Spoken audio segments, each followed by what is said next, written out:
please call the December 17th, 2024 meeting of the High Point Regional Board of Education to order. Please stand for the flag salute. Pledge allegiance to the flag of the United States of America and to the republic for which it stands, one nation, under God, indivisible, with liberty and justice for all.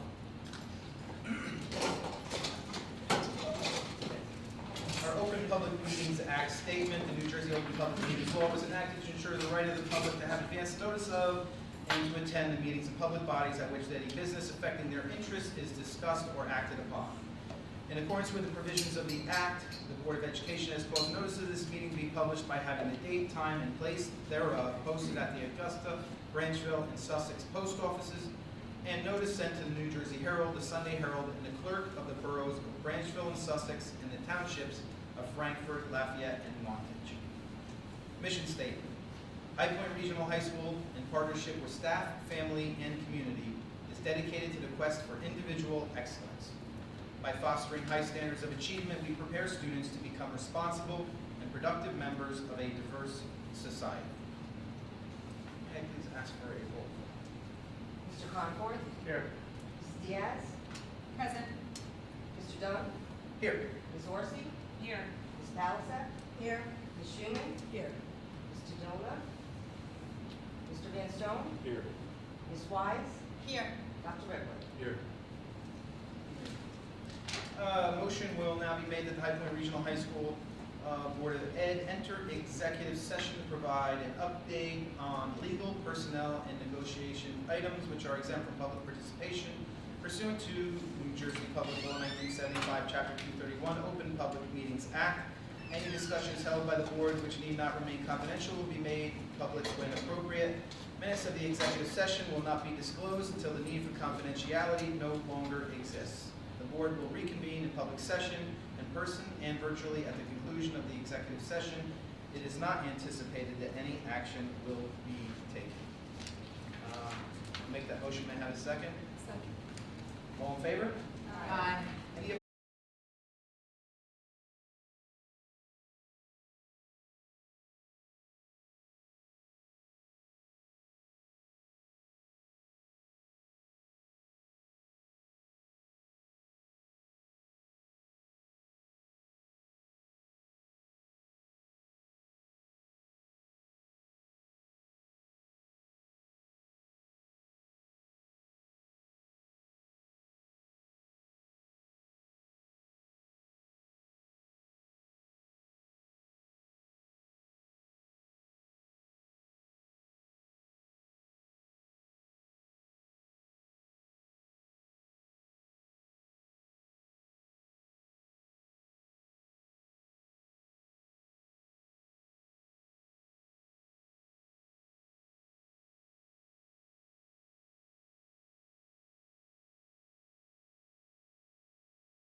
have a motion to return to public session? Motion. And a second. Second. All in favor? Aye. Any opposed? Okay, back in public session. Turning towards our agenda, we have no unfinished business. So let's move to approval of minutes, regular meeting minutes for November 26, 2024, and the executive session minutes of November 26, 2024. May I have a motion to accept the minutes? Motion. And a second? Second. Any comments, corrections? Okay, seeing none. Roll call, please. Mr. Conklin? Yes. Ms. Schuman? Abstain. Mrs. Diaz? Yes. Ms. Sedona? Yes. Mr. Van Stone? Yes. Ms. Horsey? Yes. Ms. Wise? Yes. Ms. House? Yes. Mr. Dunn? Yes. Okay, that brings us to our first public comments section of the evening on agenda items only. In accordance with the Open Public Meetings Act, we will open public comments for agenda items only at this time. Each speaker should state his or her name and address. You will have 3 minutes to address the board, which will be timed by myself. We will limit this section no longer than 45 minutes. Please be respectful and mindful that your comments are being recorded. Any comments in the room? Any virtual comments? I have a motion to close public comments. So moved. Second. All in favor? Aye. Any opposed? Okay, moving on. Presentations. First presentation, Dr. Ripley is going to present service plaques to 2 members of the High Point. What is that? So we discuss frequently the challenges of representing one's community in a Board of Education position and post. And the weight of responsibility is not always evident to those who observe from afar. But those who are intimately involved, particularly over the years, get to see the cost that is paid for no rate of remuneration for all board members. Because the weight of the decisions are great. You represent your communities. You represent the community not just fiscally, but also the well-being of the children. And your decisions and your time and your commitment as a service to that community is something about which I am hopeful each of you is proud, even if you may have had the occasion to suffer a moment or two of discomfort. It is, however, my hope that the full breadth of that experience was such that you feel affirmed for having been here. And so there's 2 outgoing board members. The first from Lafayette, who Mr. Joseph Conforth. It is my hope, sir, that your experience has been a positive and that your community recognizes your sacrifice and appreciates what you have done for Lafayette. We appreciate you here, and you will be missed, sir. Thank you.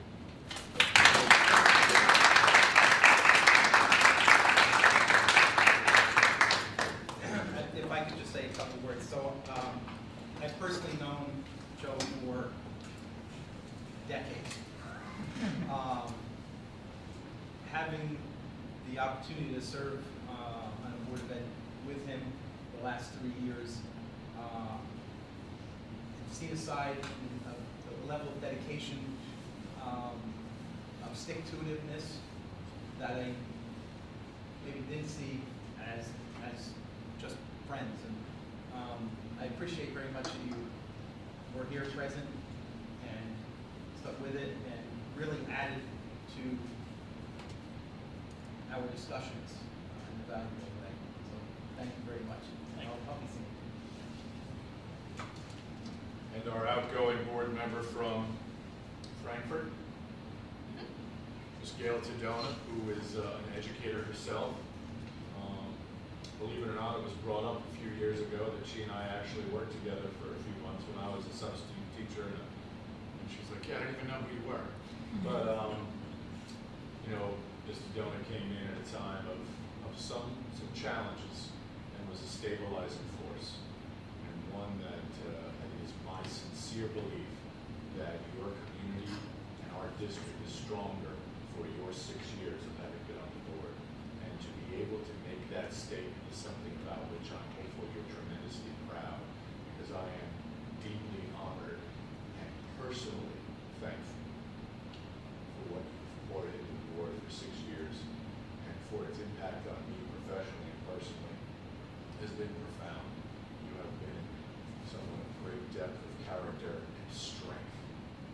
Strength is something about which we do not speak frequently enough. And you, Mr. Dillon, have demonstrated that from the beginning. Thank you for your courage and your commitment. You will be missed. Thank you very much.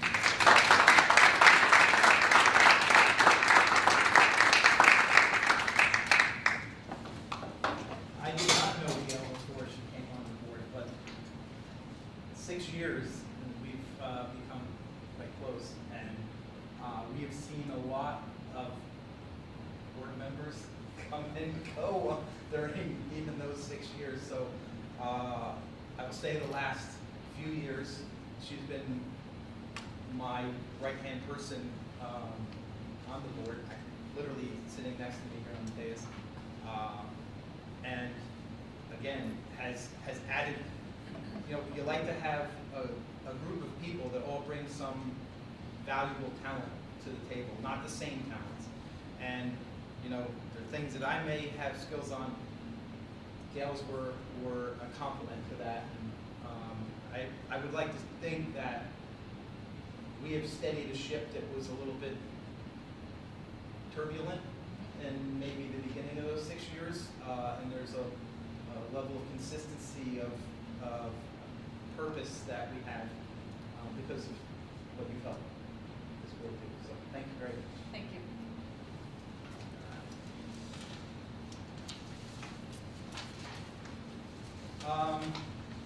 Moving on to presentations. Advance, Speaker of the House, going to update us on the student council activities. Thank you.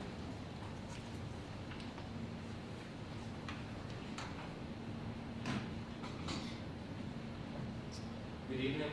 I would like to first begin with something that I mentioned last month. The hallway decorating, as you may have seen when you came in, it happened and it was voted on. The junior class, class of 2026, has one. That is that one on the corner, Christmas in New York City. Next up, I have the food drive collection, which has been happening since the 11th, December 11th. And will continue until the 20th.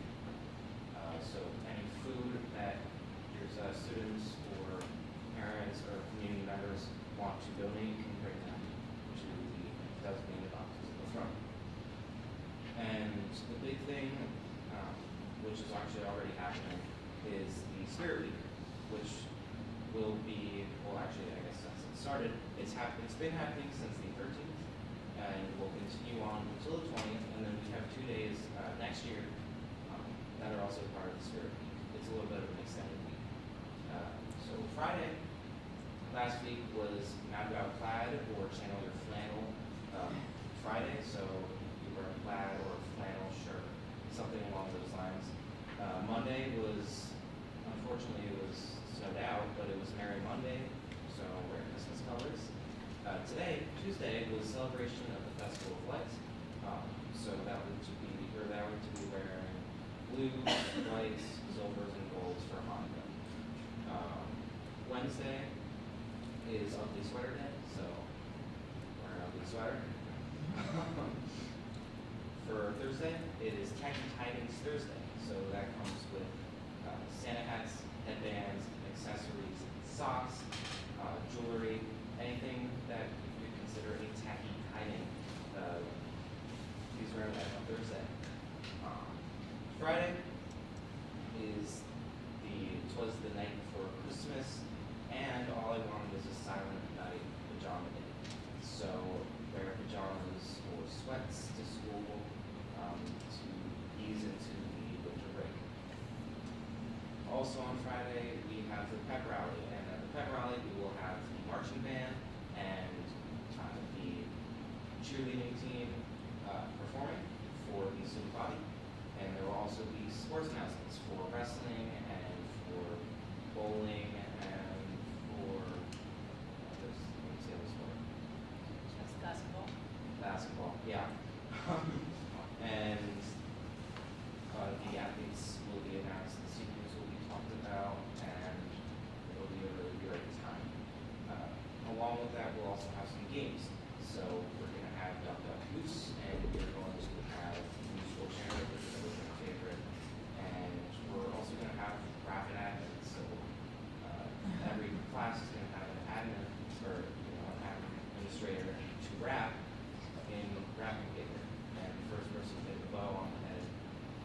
sports team to get the ball ahead.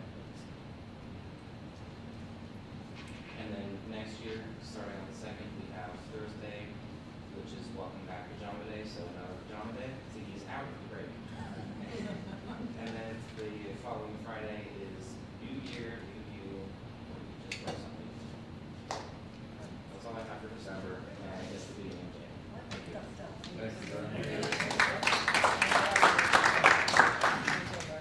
Thank you. Mr. Campbell, you covered a couple? Yes, covered problem. Welcome. No principals. No principals report, correct? Mr. Talman is at a basketball game. Good evening. First off, thank you to Mr. Conforth and Mrs. Sedona. It's been a pleasure. Your example of public service is something that's not missed and on us, and a great example to our students. So thank you. A lot of time, a lot of support, and we'll miss you. On the agenda tonight is our program of study.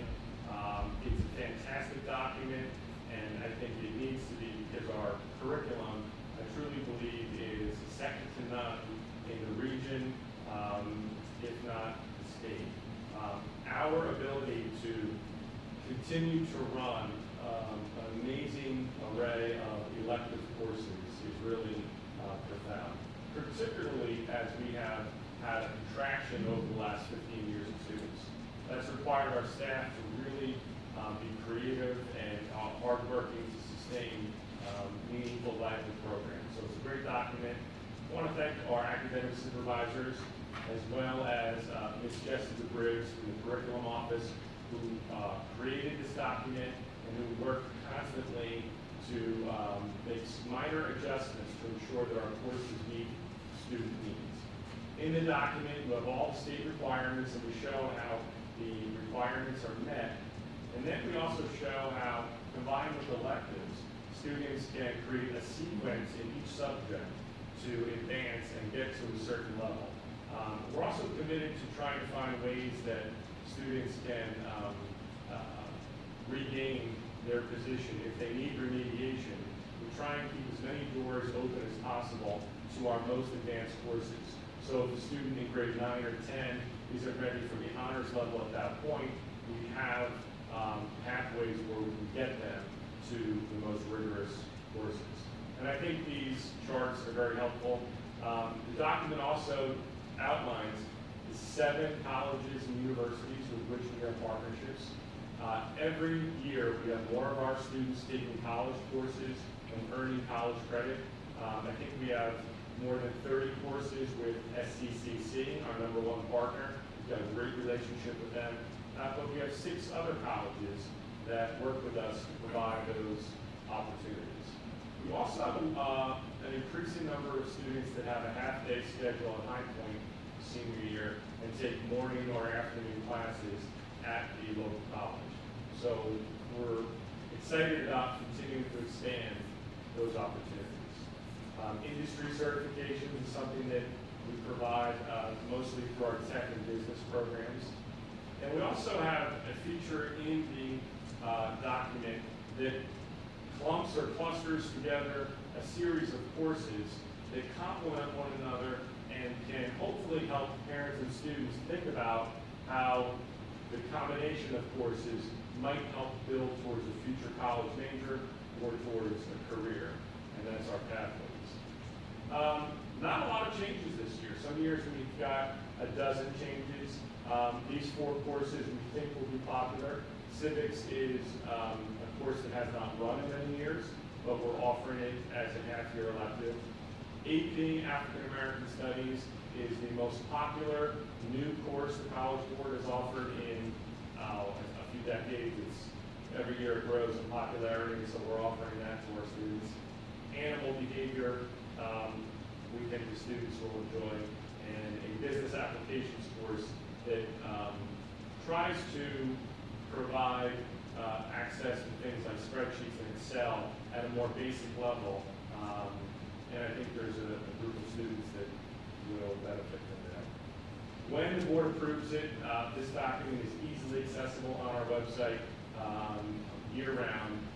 It's got videos, again, it's got charts, so I think it's lengthy, but when you're at a point as a parent or a student when you truly want to look at the variety of options, it can be a very useful document. So, and it's also not set in stone. We have it for the year, but it will be on the agenda occasionally throughout the year as we add a course or adjust a course, and we ask the board to continually approve it as we do that.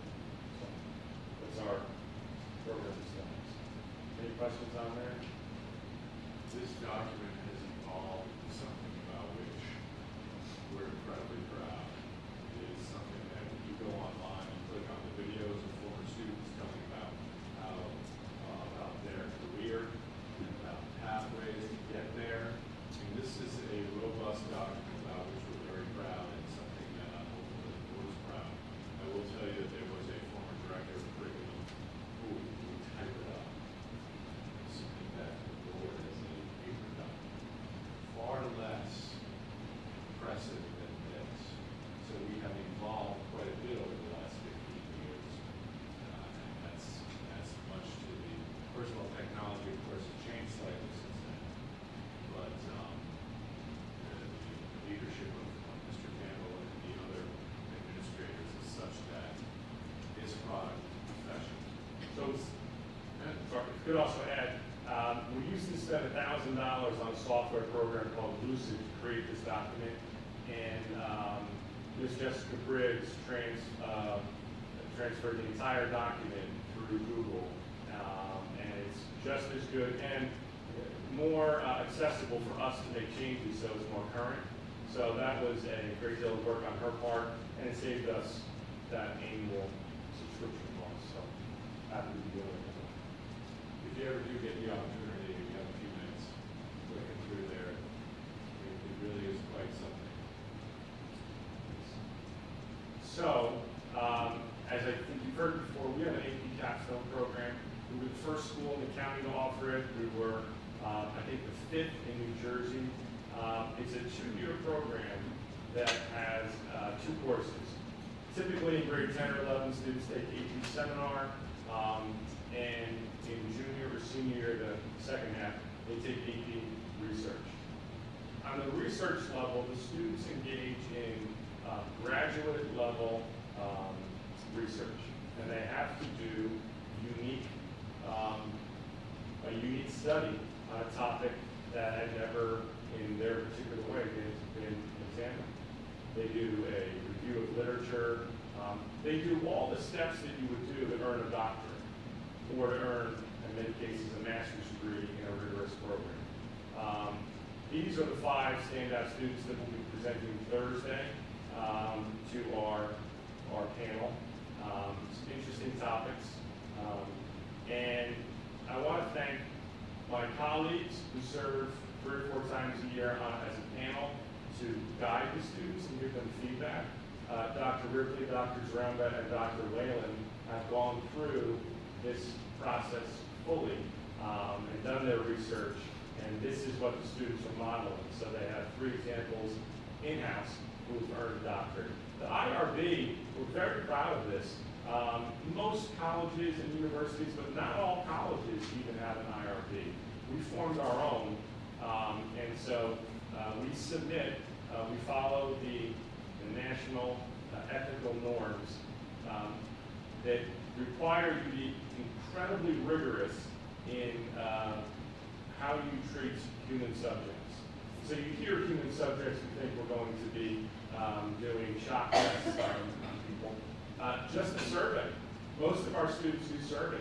But when you ask someone for their opinion and their information, we have to give a guarantee. If we say it's anonymous, we have to document how we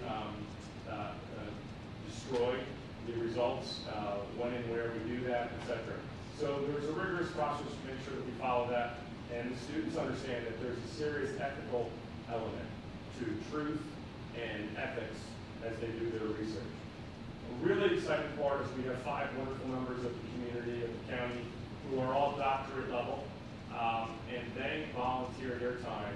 They'll be here on Thursday. They were snowed out yesterday. They'll be here on Thursday.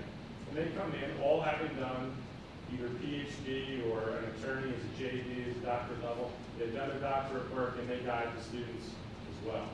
So our students are great.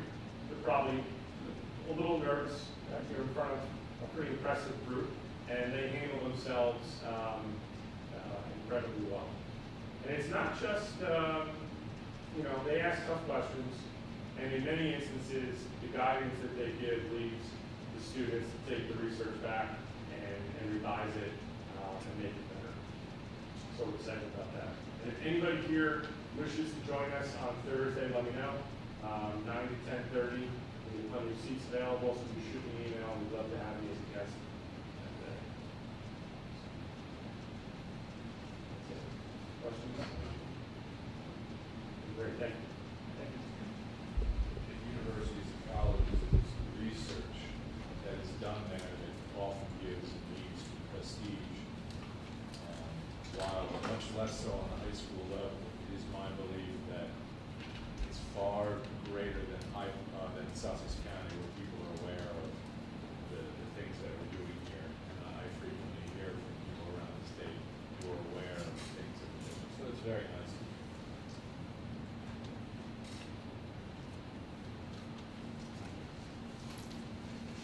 Okay, we have no other business, so let's move on to action items, curriculum, instruction, and technology. So just drawing your attention to the faculty, student attendance, attendance for November as attached. The suspension report for November is also attached. And then I'd like to move items 4 through 7 together. 4 is the harassment, intimidation, and bullying reports for November 27 through December 17, 2024. Number 5 are the field trips with an attachment. Number 6, professional development activities, and there's an attachment. And number 7 is to approve the 25-26 program of studies that Mr. Campbell just shared with us. So making a motion, seeking a second. Second. And any discussion? I have a question on item 3, the suspension report, attachment A3. There were 2 particular items that I just was wondering if there's a reason or some indicator or something that we're finding. Inappropriate behavior, it's doubled from last year with 14 incidents versus 7. And I can kind of predict this one. Substance possession, we have 13 incidences versus 2 last year. So this year, as one of our district goals, was to address vaping. And we installed vape detectors. And those vape detectors, we installed good vape detectors such that the number of instances increased rapidly once they went online. And the increase in those numbers is directly attributed to that. We are seeing an impact, however, of those numbers dipping back down to less robust numbers, thankfully. So while we're hopeful that means that kids are aware that the vape detectors are there, they're working, and that they can vape here. So we're hopeful that those numbers will continue to reveal that there's less vaping going on, because as has been discussed for a while, this is an existential threat, in our opinion, to student well-being, particularly the nature of we don't always know what's in those vapes. And as I have passionately expressed to the county and beyond that, with all due respect, our concern is that a kid's we might lose a kid without, and so we've invested heavily in that. I just got a notification from the county that they're going to reimburse us about 65% of what we put out. We did put out, inclusive of cameras and vape detectors, we are going to get approximately 60 to 65% of that reimbursed, which is fantastic news. But the number of instances to which you're making reference regarding the substance use, we believe is directly attributed to the impact of vape detectors that were not online immediately in September. The instances of behavior are certainly troubling. However, we had a year or two ago, that I might have been last year to some degree, I forget last year was that we were still experiencing behavioral regression post-COVID, such that we needed to be more vigilant to address student behavioral issues. And I don't want to in any way make light of this, but to some degree, the Giuliani notion of the squeegee people at the end of the West Side Highway, which I don't even think is there anymore. I don't know if anybody has any idea what I'm referring to. But the notion that, broken windows, if you address those, the larger things. I am not a fan of suspensions and student discipline that is done in a reactionary manner. I'm not suggesting that that's necessarily the way it is, but I will state definitively that our student culture needed to improve. And after having tried so many methods and so many things over a number of years, the post-COVID behavioral regression was real. And so I believe that the number of instances to which you're referring are a manifestation of a change in our attempts to improve student culture. I will tell you sincerely that it was not something that it did not necessarily come from me. But I don't say that in that I'm upset with what's been done, because I was at a loss. And I said, look, everything that we've been trying to do has not proven successful to the degree that I had anticipated. So perhaps we need to, at least for a time, become less focused on, look, we're very student-oriented. We believe in multi-tiered systems of support to employ so that children do not fall through the cracks. We do not believe in, I do not believe in copious suspensions, as I've brought up before. I think it fits kids for orange jumpsuits, and that's not what we're here to do. We're here to love kids and teach them about life. And part of that is proper behavior. We needed to address our student culture, and I believe that that has improved. Those numbers we will reassess as time goes by, and it's my hope that they decline from here, and we are able to be more student-centered in our approach. Thank you.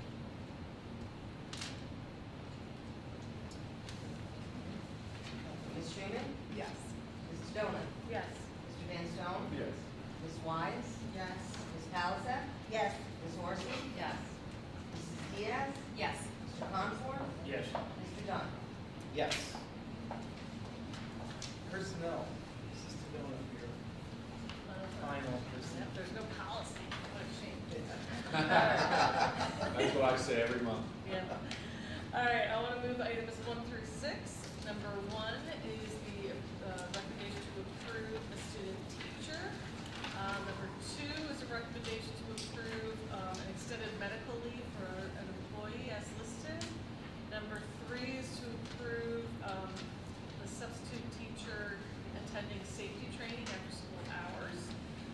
Number 4 is a recommendation to approve individuals as substitutes for the 24-25 school year.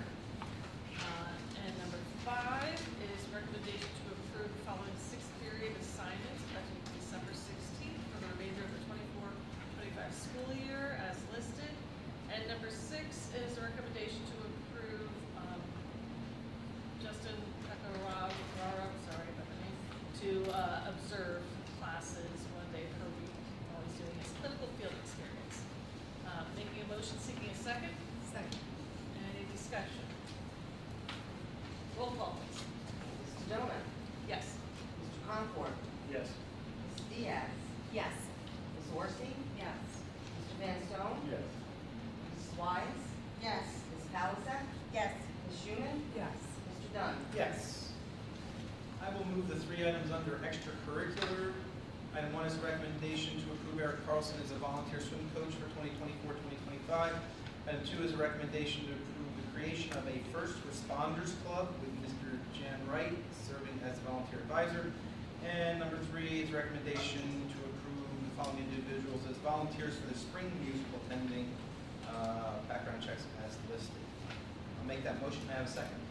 Second. Any comments? I'll just note that there is one word in common with those 3 items, and that is volunteer. If not for people that are willing to step up and volunteer for many of these positions, they would not exist. So we thank very much their time that they dedicate to our school for these different activities. No discussion? Roll call, please. Ms. Palisa? Yes. Ms. Wise? Yes. Mr. Van Stone? Yes. Ms. Orsi? Yes. Ms. Sedona? Yes. Mrs. Diaz? Yes. Mr. Conforth? Yes. Ms. Schuman? Yes. Mr. Dunn? Yes. So, as was said, no policy items, we have no negotiations items, we have no buildings and grounds. Under finance, I'd like to move items 1 through 6 together. 1 is a recommendation to accept the report of the Board Secretary Business Administrator for October 2024. Item 2 is a recommendation to accept the report of the Treasurer for November 2024. Item 3 is a recommendation to approve the reported transfers and minimum expense transfer report for the month of November 2024. Item 4 is a recommendation to approve repayment attached schedule of audited bills dated December 17, 2024. Item 5 is a recommendation to accept the adult education agency account, athletic account, cafeteria account, construction account, principals petty cash account, scholarship account, school store account, and student activities reconciliations for the month of November 2024. It's where we add an account every month. Item 6 is a recommendation to approve and authorize the execution of the following tuition contracts between High Point Regional as a sending district and the following district as listed. So I will make that motion for items 1 through 6 and have a second. Second. Any discussion? I do have a question on 1 and 2. Why is the one for the month of October for both the board secretary and business administrator report, but yet 2 is just for the treasurer? There's no board secretary report for No, that was November? a mistake. Okay. That should be, So that should state. I'm going to then modify number 1. We'll say that was a typo. That should have been November. All right, so I'm going to reread item number 1. Thank you. Item number 1 is a recommendation to accept the report of the board secretary, business administrator for the month of November 2024. All right, we'll make that Thank you. correction of the typo so we don't have to Thank you, go Ms. through. Fowler. Yeah, thank you. So with that revision, any comments? Beautiful. Thanks for the correction. Roll call. Okay. Mr. Conforth? Yes. Ms. Schuman? Yes. Mrs. Diaz? Yes. Ms. Sedona? Yes. Mr. Van Stone? Yes. Ms. Orsi? Yes. Ms. Palisa? Yes. Ms. Wise? Yes. Mr. Dunn? Yes. So I think our last action items, transportation. Mr. Pelisak has come over to keep her responsibility to Mr. Conforth so that he can bring us to close. I'm like that. Okay, for transportation, I will move 1 through 7 together for the board to approve awards for routes and contracts for the 24-25 school year. Seeking a motion and a second. Second. Roll call. I don't think I can beat that. Okay. Mr. Conforth? Yes. Ms. Diaz? Yes. Ms. Sedona? Yes. Ms. Schuman? Yes. Mr. Van Stone? Yes. Ms. Palisa? Yes. Ms. Wise? Yes. Ms. Orsi? Yes. Mr. Dunn? Yes. Tina, you have to learn, you have I know, to get that recording and like. I'm gonna have to. No correspondence, nothing really under miscellaneous. So let's go to our second public comment section of the evening. Same rules apply. Please state your name and address. If anybody would like to come to the podium or any comments on our virtual platform. Quiet December evening. May I have a motion to close public comments? Motion. And second? Second. All in favor? Aye. Any opposed? Okay. Any non-committee board member reports or comments? Just want to say it's been a pleasure. Thank you. Yes. Thank you. And an honor. Thank you. Thank you. Educational, enlightening. Open your eyes to really what goes down behind the scenes. So thank you, everybody. Have a motion to adjourn? Motion. Second? Next. All in favor? Aye.